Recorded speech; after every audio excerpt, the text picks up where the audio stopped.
To change the color of the screen flash notification for all apps in Samsung Galaxy S23 Ultra, swipe down the top of the screen and then tap setting icon. Scroll down the screen to find accessibility.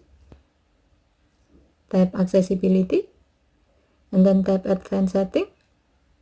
Under notification section, tap flash notification and then tap the color circle next to all apps under screen flash notification. Select the desired color. As the example, we will select purple. If you like to know how it will look like, you can tap the preview button.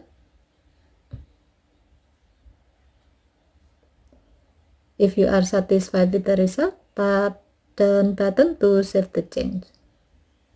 Now when you receive notification, your phone will flash the screen in purple to notify you when you receive notification. Okay, thank you for watching. Have a nice day.